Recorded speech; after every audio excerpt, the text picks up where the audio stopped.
Larasati di mata pelajaran Bahasa Indonesia.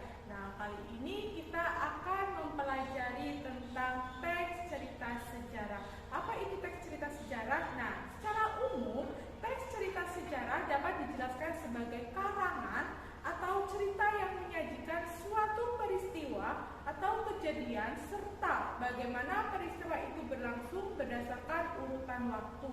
Nah, peristiwa itu benar-benar terjadi atau masa lampau, sejarah, atau berupa khayalan seperti novel, roman, dan sejenisnya. Cerita sejarah dapat didefinisikan menggunakan dua kriteria, yaitu berdasarkan peristiwa dan berdasarkan tujuan. Berdasarkan peristiwa, cerita sejarah terbagi menjadi dua, yaitu cerita sejarah yang benar-benar terjadi serta cerita sejarah yang berupa khayalan seperti cerpen, novel, dan sejenisnya. Berdasarkan tujuan, cerita sejarah terbagi menjadi dua, yaitu cerita sejarah ekspositoris atau bertujuan memperluas pengetahuan pembaca dan cerita sejarah sugestif atau bertujuan merangsang daya khayal pembaca. Kemudian, menurut R. Muhammad Ali, sejarah adalah rangkaian keseluruhan peristiwa yang berkaitan dengan kehidupan manusia. Sedangkan menurut Nugroho Noto Susanto, terdapat 4 fungsi sejarah, yaitu fungsi sejarah rekreatif, yang kedua ada fungsi inspiratif, ketiga fungsi instruktif, dan keempat fungsi edukatif. Kemudian kita beranjak ke struktur sejarah. Struktur cerita sejarah terdiri atas orientasi. Di sini orientasi memperkenalkan latar belakang peristiwa. Kemudian ada komplikasi. Di sini komplikasi mulai timbulnya masalah. Kemudian ada solusi. Solusi itu kondisi konflik yang mulai menurun, dan yang terakhir reorientasi.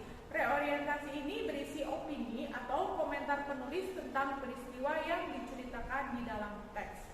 Cerita sejarah juga dapat dianalisis berdasarkan kaidah-kaidah kebahasaan di dalamnya, seperti ada penggunaan kata benda, kata sifat, frasa adverbial, dan kata hubung.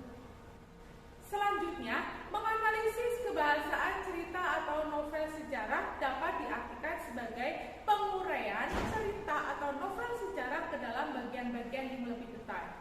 Kriteria yang digunakan untuk menganalisis cerita atau novel sejarah berbentuk adalah sebagai berikut. Yang pertama ada struktur teksnya.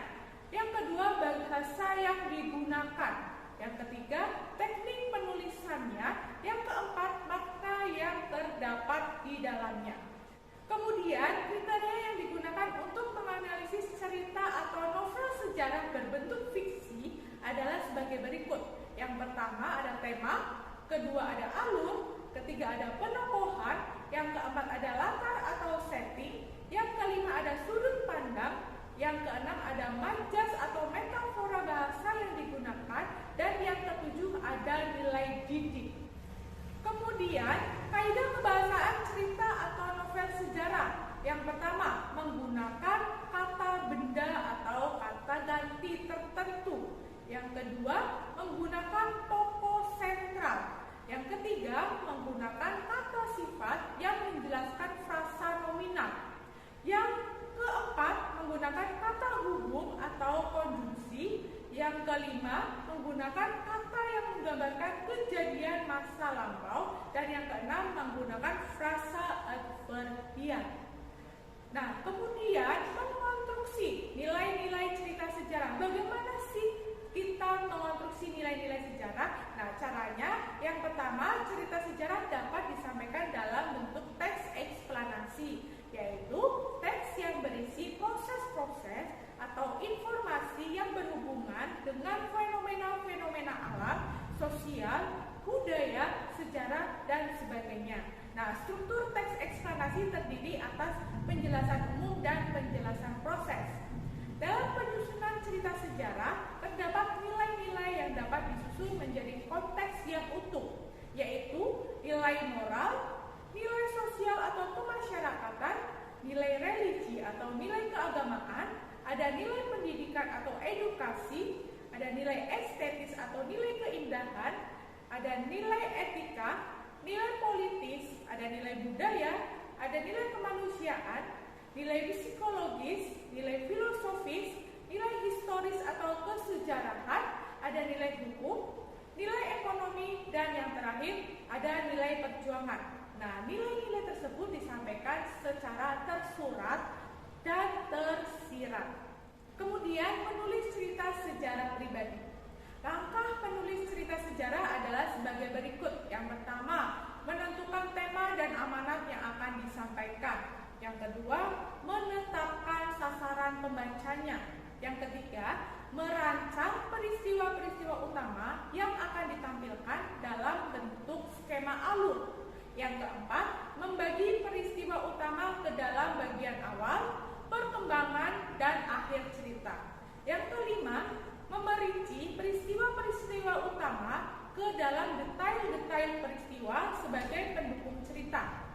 Kemudian yang keenam, menyusun tokoh dan perwatakan, latar, dan sudut pandang.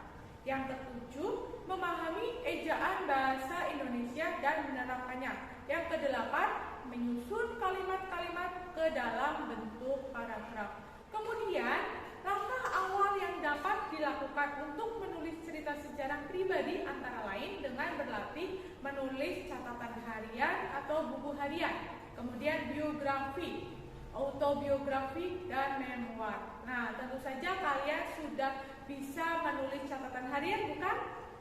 Oke, mari kita berlatih menulis cerita sejarah. Oke, sekian video pembelajaran pada kali ini. Semoga bermanfaat. Sampai bertemu lagi di video pembelajaran selanjutnya.